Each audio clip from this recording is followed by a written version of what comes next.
या प्रस्तावित जलदगती रेल्वे प्रकल्पांमुळे सकल राज्य उत्पादनात मोठी वाढ होण्यास मदत होणार आहे। राज्यातील जनतेच्या वतीने मी भारताचे लोकप्रिय पंतप्रधान माननीय नरेंद्र मोदीजी यांचे मनपूर्वक आभार मानतो। महाराष्ट्र हे देशाचे आर्थिक इंजिन असल्याने विकसित भारत 2047 च्या स्वप्नपूर्तीत आपला वाटा सर्वात मोठा असेल। राज्याची अर्थव्यवस्था सन 2047 पर्यंत $5 ट्रिलियन करणे हे राज्याचे मुख्य ध्येय आहे। या ध्येयाची पूर्तता करण्याच्या दृष्टीने विकसित महाराष्ट्र 2047 चे विजन डॉक्युमेंट जाहीर करण्यात आले आहे। त्यानुसार सन 2029-30 पर्यंत साध्य करावयाची अल्पकालीन उद्दिष्टे, राज्याचे अमृत महोत्सवी वर्ष सन 2035 पर्यंत साध्य करावयाची मध्यमकालीन उद्दिष्टे आणि भारतीय स्वातंत्र्याचे शताब्दी वर्ष सन 2047 पर्यंत साध्य करावयाची दीर्घकालीन उद्दिष्टे निश्चित करण्यात आली आहेत। राज्याच्या प्रादेशिक संतुलित विकासाला चालना देण्याकरता 4 प्रमुख स्तंभ ठरवण्यात आले आहेत। एक प्रगतिशील, दुसरं शाश्वत, तिसरं सर्वसमावेशक आणि चौथं सुशासन। या 4 स्तंभाच्या अंतर्गत 16 उपक्षेत्रे निश्चित करण्यात आली आहेत। सन 2047 साली विकसित महाराष्ट्राची इमारत उभी करण्याकरिता इथून पुढे येणाऱ्या सर्व अर्थसंकल्पात विकसित महाराष्ट्राच्या संकल्पाचे प्रतिबिंब दिसणार आहे। या संकल्पाची दिशा कशी असेल हे या वर्षीच्या अर्थसंकल्पात मी स्पष्ट करणार आहे। जब इरादा बना लिया है ऊंची उड़ान का, भास्कर राव, जब इरादा बना लिया है ऊंची उड़ान का, फिर देखना फिजूल है कद आसमान का।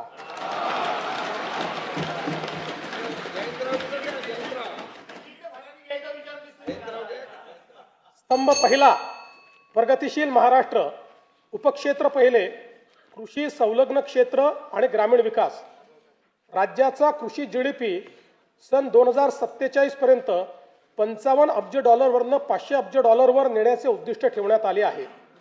राज्याचा पोशिंदा बळीराजाला केंद्रस्थानी ठेवून शेतीमालाला जागतिक बाजारपेठ उपलब्ध होण्याकरता 10 ते 15 पिकांसाठी एकात्मिक मूल्य साखळी तयार करण्यात येईल।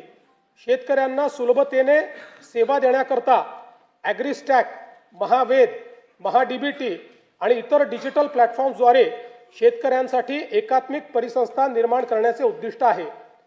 महाराष्ट्र आज कृत्रिम बुद्धिमत्ता, AI आणि डिजिटल शेतीमध्ये देशभर 30 लाखाहून अधिक शेतकऱ्यांना हवामान अंदाज, पीक सल्ला आणि बाजारभावाची अचूक माहिती मिळत आहे। हा प्लॅटफॉर्म खऱ्या अर्थानं शेतकऱ्यांचा डिजिटल सहकारी आहे। आदिवासी शेतकऱ्यांसाठी आम्ही महाविस्तारमध्ये देहवाली भिली भाषेचा समावेश केला आहे। लवकरच इतर प्रमुख आदिवासी भाषाही यामध्ये जोडल्या जातील। ज्यांच्याकडे स्मार्टफोन नाही अशा शेतकऱ्यांसाठी आम्ही वसुधा ही व्हॉइस सेवा सुरू केली आहे। या फोन कॉलवरच पिकांचे आरोग्य आणि कीड व्यवस्थापनाचा सल्ला दिला जात आहे। Agriculture data exchange and sandbox आणि राज्यातील 4ही कृषी विद्यापीठांमध्ये artificial intelligence innovation and incubation centre स्थापन करण्यात येत आहे। यामुळे कृषी स्टार्टअप्सला मोठी चालना मिळेल। या आधुनिक तंत्रज्ञानामुळे शेतीच्या उत्पादन खर्चात 25% कमतरता होऊन शेतकऱ्यांचे उत्पन्न वाढण्यास मोठी मदत होणार आहे। कृषी क्षेत्रातील डेटा व डिजिटल सेवांच्या माध्यमातून शासनाच्या विविध योजनांचा लाभ शेतकऱ्यांपर्यंत जलद व पारदर्शकपणे पोहोचवण्यासाठी राज्यात ॲग्रीस्टॅक योजना राबविण्यात येत आहे। शेतकऱ्यांना फार्मर ID देण्यात महाराष्ट्र देशातील अग्रगण्य राज्य असून फेब्रुवारी 2026 पर्यंत 1,31,00,000 फार्मर ID तयार झाले आहेत। या योजनेत आम्ही आदिवासी वनपट्टेधारक शेतकरी यांचा देखील समावेश करत आहोत। कृषी समृद्धी योजनेअंतर्गत सन 2026-27 ते सन 2029-30 या 4 वर्षाच्या कालावधीत राज्यातील कृषी क्षेत्रात भांडवली गुंतवणूक वाढवून पायाभूत सुविधा निर्माण करण्यात येतील। राज्यात 5 लाख हेक्टर क्षेत्र नैसर्गिक शेतीखाली आणून सकस व पोषणयुक्त नैसर्गिक शेतीमाल उत्पादित करण्यासाठी आगामी 2 वर्षांमध्ये महाराष्ट्र नैसर्गिक शेती अभियान या नवीन योजनेची अंमलबजावणी करण्यात येणार आहे। गोपीनाथ मुंडे अपघात सानुग्रह अनुदान योजनेत शेतमजुरांचा देखील समावेश करण्यात येईल। राज्याच्या कृषी उत्पन्नात पशुपालनाचा वाटा 25% आहे। ही व्याप्ती वाढवण्यासाठी आम्ही मुख्यमंत्री ग्रामीण पशुधन उद्योजक योजना सुरू करत आहोत।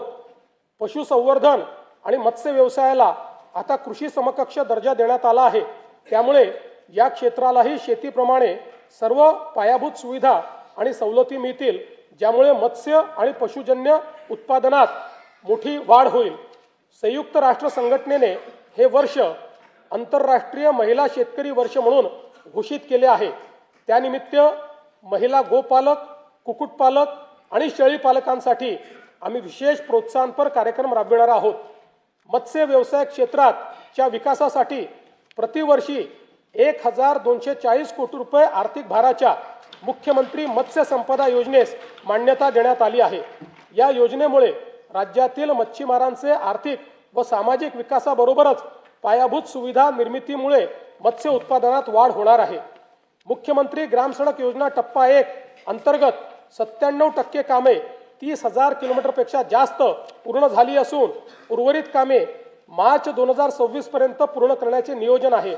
टप्पा 2 अंतर्गत 2450 किलोमीटर रस्त्यांची कामे पूर्ण झाली असून उर्वरित कामे प्रगतीपथावर आहे। आता आम्ही टप्पा 3 घोषित करत असून त्या अंतर्गत 23,000 किलोमीटर लांबीचे रस्ते व पुलांची कामे हाती घेण्यात येतील। ग्रामीण भागातील शेतपालन रस्त्याच्या मजबूतीकरणासाठी पूर्ण यंत्रसामुग्रीच्या साहाय्याने जलद गतीने काम करण्याकरिता सोपी व सुलभ कार्यपद्धती असलेल्या मुख्यमंत्री बळीराजा शेतपालन रस्ते या नवीन योजनेस मान्यता देण्यात आली आहे। प्रधानमंत्री ग्राम सडक या योजनेचा भाग 1 व 2 अंतर्गत 99% कामे 26,758 किलोमीटर रस्ते व 782 पूल पूर्ण झाली आहेत।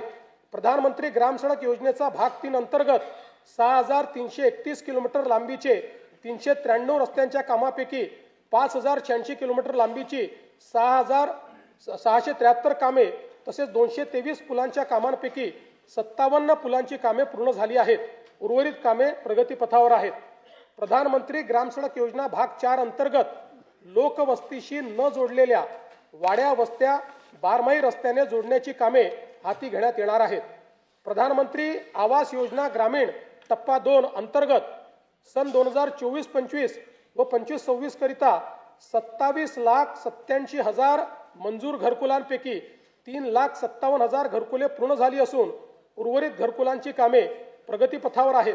या योजनेअंतर्गत आतापर्यंत 33,410 कोटी रुपये इतका खर्च करण्यात आला आहे।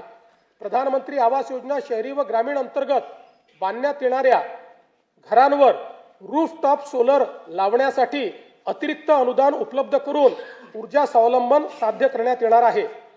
पीएम जनमन आवास योजनेअंतर्गत 54,129 घरकुलांना मंजूर देण्यात आली असून 17,929 घरकुलांचे बांधकाम पूर्ण झाले आहे। उपक्षेत्र दुसरे उद्योग राज्यातील उद्योग क्षेत्राचे स्थूल उत्पन्न सन 2047 पर्यंत 123 अब्ज डॉलरवरून 1500 अब्ज डॉलर पर्यंत वाढविण्याचे उद्दिष्ट आहे। त्याकरिता उच्च क्षमता असलेल्या क्षेत्रांकरिता मूल्य साखळी निर्माण करणे, प्रत्येक उदयोन्मुख जिल्ह्यात मोठे औद्योगिक समूह उभारण्यात येणार आहेत। तसेच सूक्ष्म लघु व मध्यम उद्योगासाठी अर्थसहाय्य देऊन महाराष्ट्र हे जागतिक उत्पादनाचे केंद्र बनविण्यात येणार आहे। राज्याचे नवीन औद्योगिक गुंतवणूक व सेवा धोरण 2025 जाहीर करण्यात आले आहे। 2047 पर्यंत उद्योग क्षेत्राचा स्थूल राज्य उत्पन्नातील वाटा 30% नेण्याचे आमचे ध्येय आहे। यासाठी इन्व्हेस्ट महाराष्ट्र हा एकसंघ डिजिटल प्लॅटफॉर्म विकसित केला जात आहे। थेट परकीय गुंतवणुकीत महाराष्ट्र देशात अव्वल आहे। राज्यात प्रत्येक जिल्ह्यात सूक्ष्म लघु व मध्यम उद्योग केंद्रे स्थापन केली जातील। या धोरणातून सुमारे 50 लाख प्रत्यक्ष रोजगार निर्माण होईल। याकरिता सूक्ष्म व लघु उद्योगासाठी आयुक्तालय व सेवा क्षेत्रासाठी आयुक्तालय स्थापन करण्याची मी घोषणा करीत आहे। केंद्र शासनाकडून नवी दिल्ली येथे आयोजित राष्ट्रीय एक जिल्हा एक उत्पादन पुरस्कार 2025 सोहळ्यामध्ये महाराष्ट्र राज्याला सुवर्ण पुरस्काराने सन्मानित करण्यात आलं आहे। तसेच राज्यातील रत्नागिरी, नागपूर, अमरावती, अकोला व नाशिक या जिल्ह्यांना राष्ट्रीय पुरस्कार प्राप्त झाले आहेत। नीती आयोगाकडून जाहीर करण्यात आलेला निर्यात सिद्धता निर्देशांक 2024 यामध्ये महाराष्ट्र राज्याला प्रथम स्थान प्राप्त झाले आहे। महाराष्ट्र बांबू उद्योग धोरण 2025 जाहीर करण्यात आले आहे। या अंतर्गत 50,000 कोटीपेक्षा जास्त रकमेची गुंतवणूक आकर्षित करण्यात येणार असून 5 लाख प्रत्यक्ष आणि अप्रत्यक्ष रोजगार निर्माण करण्याचे उद्दिष्ट आहे। एशियाई विकास बँक अर्थसहाय्यित सुमारे 4,271 कोटी रुपयांच्या बांबू विकास प्रकल्पाअंतर्गत औष्णिक विद्युत प्रकल्पात बांबू बायोमासचा वापर वाढविणे तसेच GIS, ब्लॉकचेन, टिश्यू कल्चर इत्यादीच्या माध्यमातून बांबू मूल्य साखळीचा विकास करण्याचे नियोजन आहे। स्टील हब म्हणून उदयास येत असलेल्या गडचिरोली जिल्ह्यात लोह खनिजावर आधारित विशाल व अतिविशाल स्टील उद्योगांच्या माध्यमातून सुमारे 2,62,000 कोटी रुपये गुंतवणूक व 70,000 पेक्षा जास्त रोजगार निर्मिती अपेक्षित आहे। गडचिरोली जिल्ह्यातील खनिज संपत्तीची वाहतूक सुरळीत होण्याकरता आणि जिल्ह्याच्या विकासाला गती देण्याच्या दृष्टीने रस्ते विकास कार्यक्रम हाती घेण्यात आला आहे। तसेच जिल्ह्यातील जैवविविधता संवर्धनासाठी विशेष मोहीम हाती घेण्यात आली असून 5 कोटी वृक्ष लागवड करण्यात येते आहे। राज्यातील नवीन महाराष्ट्र रत्ने व आभूषणे धोरण 2025 जाहीर करण्यात आले आहे। या अंतर्गत 1 लाख कोटी रुपयाची गुंतवणूक व 5 लाख रोजगार निर्मिती करण्याचे उद्दिष्ट निश्चित करण्यात आले आहे। उपक्षेत्र तिसरे सेवा क्षेत्र राज्यात सेवा क्षेत्राचे स्थूल उत्पन्न सन 2047 पर्यंत $312 अब्ज वरून $3,000 अब्ज पर्यंत नेण्याचे महत्त्वाकांक्षी उद्दिष्ट ठेवण्यात आले आहे। मुंबई आणि पुण्याला 50 अब्ज चे मीडिया टेक आणि AVGC केंद्र बनवणे, 30 लाखाहून अधिक रोजगार निर्मिती करण्यासाठी जागतिक क्षमता केंद्र स्थापन करणे तसेच नव उपक्रम शहरांची उभारणी करण्याचे उद्दिष्ट ठेवण्यात आले आहे। महाराष्ट्र राज्याला ॲनिमेशन, गेमिंग आणि व्हिज्युअल इफेक्ट्स AVGC क्षेत्रात जगात अव्वल बनवण्यासाठी AVGC XR धोरण 2025 जाहीर केले आहे। याद्वारे राज्यात 295 पेक्षा जास्त स्टुडिओ, विशेष पार्क्स आणि स्टार्टअप्सला प्रोत्साहन दिले जाईल। मागील वर्षी केंद्र व राज्य शासन यांच्या संयुक्त विद्यमाने मुंबईत जागतिक दृकश्राव्य मनोरंजन परिषद वेव्ज यशस्वीपणे संपन्न झाली। या क्षेत्रातील उच्च दर्जाच्या शिक्षणासाठी मुंबईमध्ये केंद्र सरकारच्या मदतीने Indian institute of creative technology सुरू करण्यात आली आहे।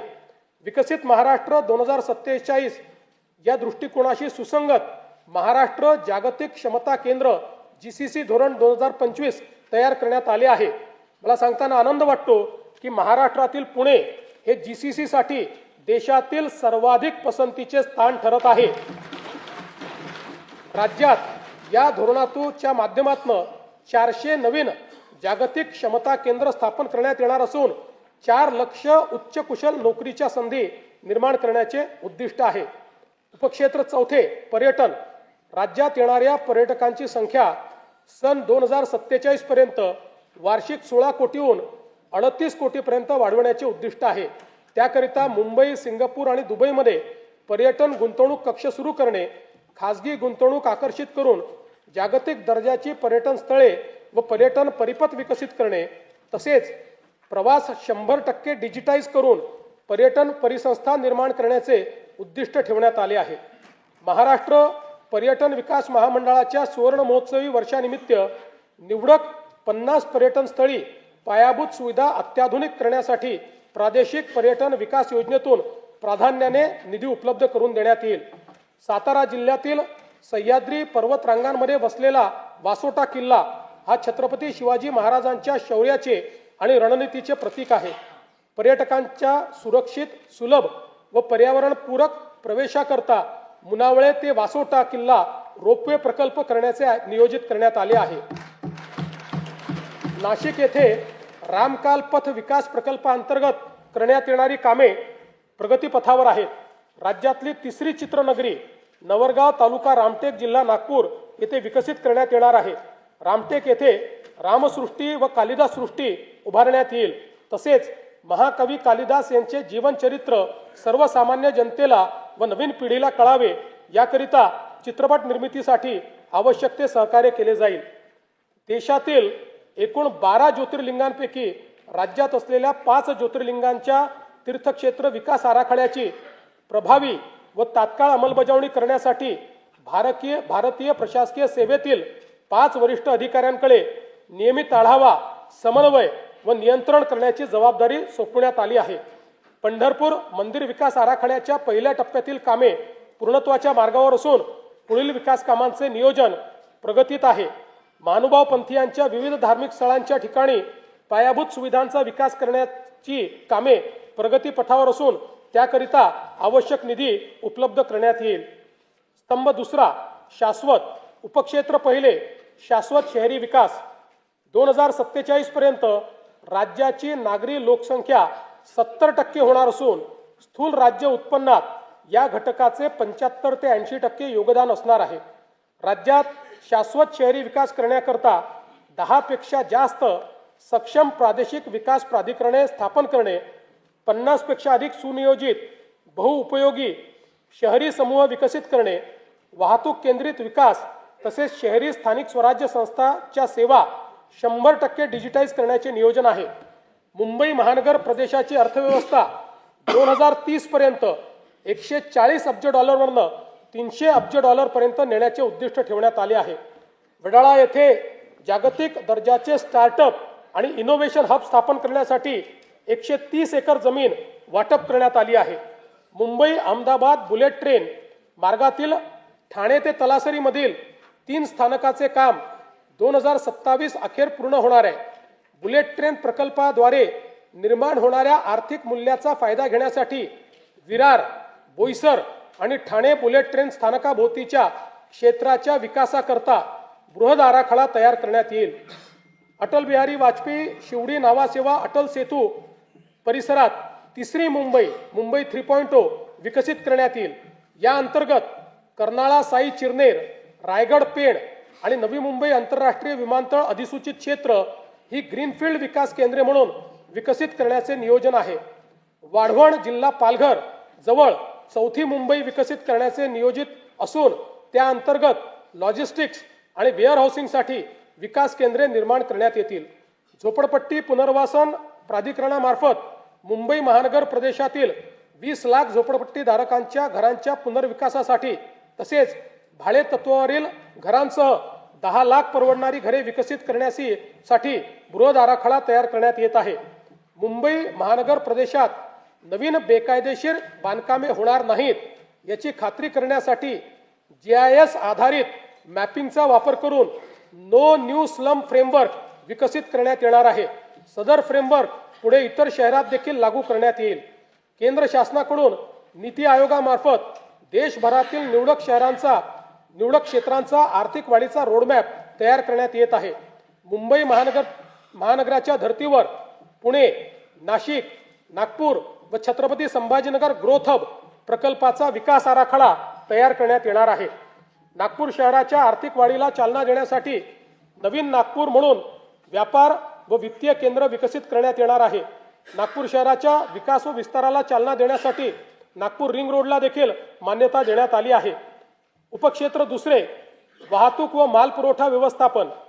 राज्यात सन 2047 पर्यंत प्रवासी व माल वाहतुकीकरता सलग संपर्क जाळे निर्माण करण्यासाठी 1200 किलोमीटर लांबीचे मेट्रो मार्ग तसेच 6000 किलोमीटर पेक्षा जास्त द्रुतगती मार्ग विकसित करण्याचे नियोजन आहे।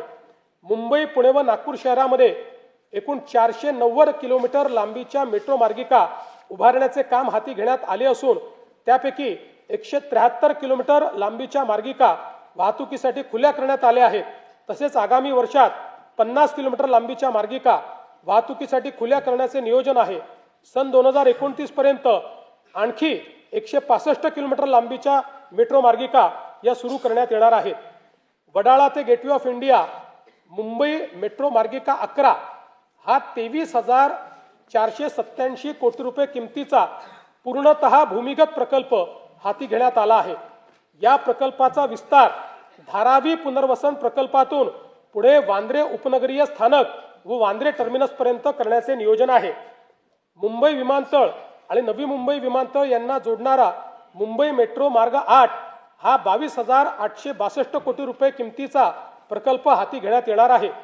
तळोजा ते खांदेश्वर नवी मुंबई मेट्रो मार्ग 2 या 5,575 कोटी रुपये किमतीच्या प्रकल्पामुळे नवी मुंबई विमानतळापर्यंत वाहतूक व्यवस्थेत लक्षणीय सुधारणा होईल.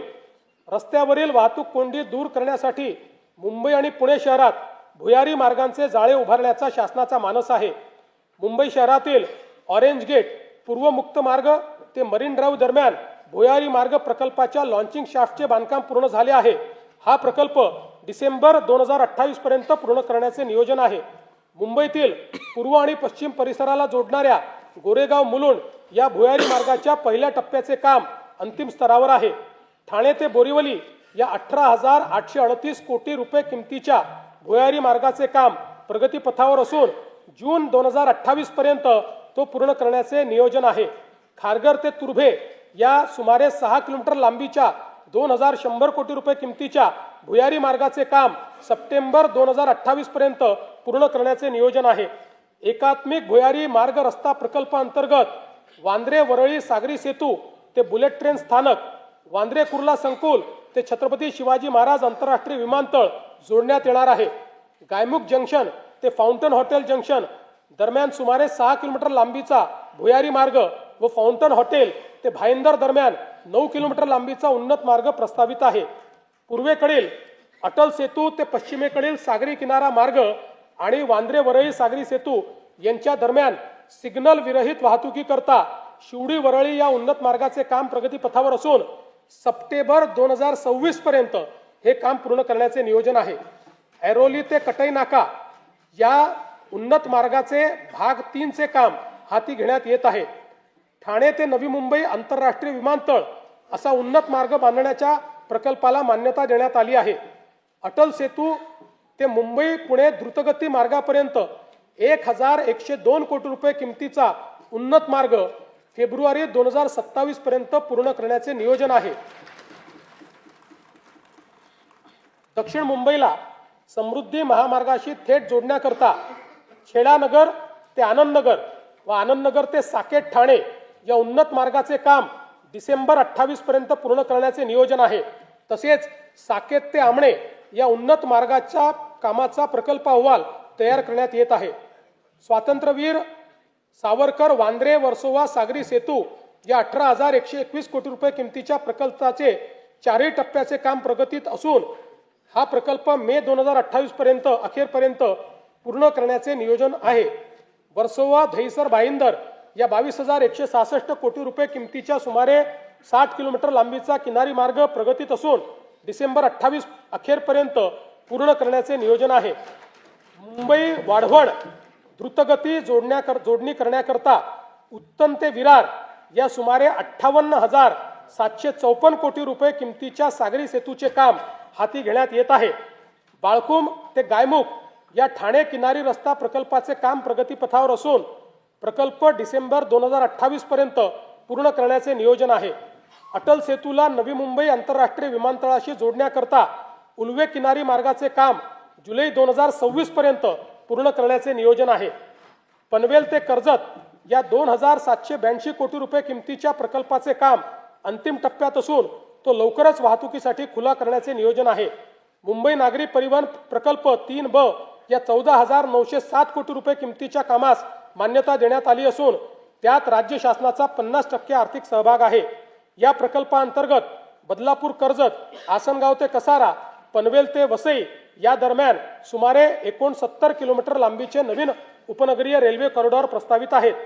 पुणे लोणावळा 3ऱ्या व 4थ्या रेल्वे मार्गिकेच्या 5,100 कोटी रुपये किमतीच्या प्रकल्पास मान्यता देण्यात आली आहे. या प्रकल्पाचा पिंपरी चिंचवड, आकुर्डी आणि तळेगाव या औद्योगिक पट्ट्यांना थेट लाभ होईल. पुणे महानगर मेट्रो रेल्वे प्रकल्प टप्पा 2 मधील खडकवासला स्वारगेट, हडपसर खराडी मेट्रो मार्गिकेच्या उपमार्गिका हडपसर ते लोणी काळभोर आणि हडपसर बस डेपो ते सासवड रोड या प्रकल्पास मान्यता देण्यात आली आहे. पुण्यातील रामवाडी ते वाघोली दरम्यान 11 किलोमीटर लांबीच्या मेट्रो प्रकल्पास देखील मान्यता देण्यात आली आहे. येरवडा ते कात्रज आणि हिंजवडी ते सिंहगड रोड या 54 किलोमीटर दुहेरी भुयारी मार्गाचा व्यवहार्यता अहवाल तयार करण्यात येत आहे. राज्यातील विविध रेल्वे प्रकल्पांसाठी 50% राज्य हिश्श्यासाठी आवश्यक निधी उपलब्ध करून देण्यात आला आहे. महाराष्ट्र अमृतकाल रस्ते विकास योजना 2025 ते 47 अंतर्गत राज्यातील रस्त्यांचा टप्प्याटप्प्याने विकास केला जाईल. या योजनेत 6272 किलोमीटरचे द्रुतगती मार्ग, 14919 किलोमीटरचे राज्य व जिल्हा मार्ग तसेच 4247 किलोमीटरचे पर्यटन परिपथ समाविष्ट आहेत. ही योजना महाराष्ट्राला $5 ट्रिलियन अर्थव्यवस्थेकडे नेण्यासाठी महत्त्वाची ठरणार आहे. पवनार जिल्हा वर्धा ते पत्रादेवी जिल्हा सिंधुदुर्ग या शक्तीपीठ महामार्गाच्या कोल्हापूर व सिंधुदुर्ग जिल्ह्यातील सुधारित संरेखनास मान्यता देण्यात आली असून भूसंपादनाची कारवाई अंतिम टप्प्यात आहे. कल्याण जिल्हा ठाणे ते लातूर पर्यंत ग्रीनफील्ड द्रुतगती महामार्ग उभारण्याचे प्रस्तावित असून त्याच्या संरेखनाची कारवाई सुरू आहे. राज्यातील 1000 पेक्षा अधिक लोकसंख्या असलेल्या महत्त्वाचं आहे राज्यातील 1000 पेक्षा अधिक लोकसंख्या असलेल्या गावांना कॉन्क्रीट रस्त्याने जोडण्यात येईल असे मी घोषित करत आहे. त्यासाठी एशियाई विकास बँकेच्या सहाय्याने 4500 कोटी रुपये किमतीचा कार्यक्रम राबविण्यात येणार आहे. राज्यातील विदर्भात पूर्व विभागातील नैसर्गिक खनिज संपत्तीने समृद्ध असलेल्या भागाचा सर्वांगीण विकासाच्या दृष्टीने नागपूर गोंदिया भंडारा गडचिरोली नागपूर चंद्रपूर या प्रवेश नियंत्रित शीघ्र संचार द्रुतगती महामार्गांच्या कामास मान्यता देण्यात आली आहे. वाढवण बंदराला देखील समृद्धी महामार्गाने जोडण्याकरता तवा ते भरवीर माल वाहतूक कॉरिडॉरच्या कामास मान्यता देण्यात आली आहे. पुणे ते शिरूर हे 53 किलोमीटर लांबीचे 7514 कोटी रुपये किमतीचे उन्नत मार्गाचे काम मंजूर करण्यात आले आहे. तळेगाव चाकण हा 6499 कोटी रुपये किमतीचा 25 किलोमीटर लांबीचा उन्नत मार्ग व चाकण शिक्रापूर या 5232 कोटी रुपये किमतीच्या 28 किलोमीटर लांबीच्या रस्त्याच्या 6 पदरीकरणाची कामे हाती घेण्यात आली आहेत. पुणे ते छत्रपती संभाजीनगर जलद व सुलभ प्रवासासाठी शिरूर ते छत्रपती संभाजीनगर या 192 किलोमीटर लांबीच्या 14886 कोटी रुपये किमतीच्या ग्रीनफील्ड महामार्गाचा प्रकल्प अहवाल तयार करण्यात येत आहे.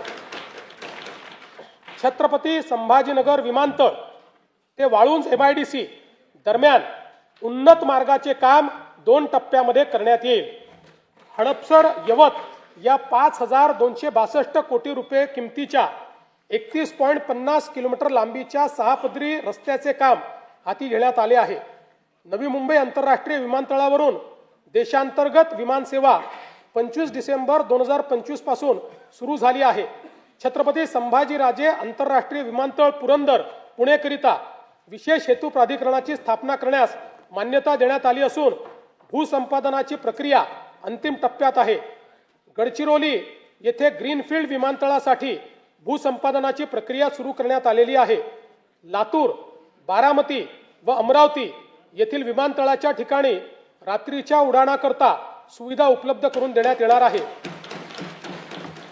शिर्डी, नाशिक, छत्रपती संभाजीनगर, अमरावती, अकोला, रत्नागिरी, यवतमाळ व कराड विमानतळांच्या विस्तारीकरणाची कामे सुरू करण्यात येत आहेत. मुंबई महानगर प्रदेशातील वाढत्या वाहतूक कोंडीला पर्यायी पर्यावरणपूरक स्वस्त उपाय म्हणून सध्याचे जलमार्गांचे 125 किलोमीटरचे जाळे 340 किलोमीटर पर्यंत विस्तारण्यात येणार आहे. त्यामुळे सध्या वार्षिक 1,60,00,000 असलेली प्रवासी संख्या 2031 पर्यंत 7,39,00,000 पर्यंत वाढेल. यासाठी 21 विद्यमान जलमार्गावरील 20 टर्मिनलचे अद्ययावतीकरण आणि 11 नवीन जलमार्गावर 24 टर्मिनलची निर्मितीसाठी 6,600 कोटी रुपयाचा खर्च अपेक्षित आहे. मुंबईमधील रेडिओ क्लब येथील नवीन जेटी प्रकल्प डिसेंबर 2027 पर्यंत पूर्ण करण्याचे नियोजन आहे.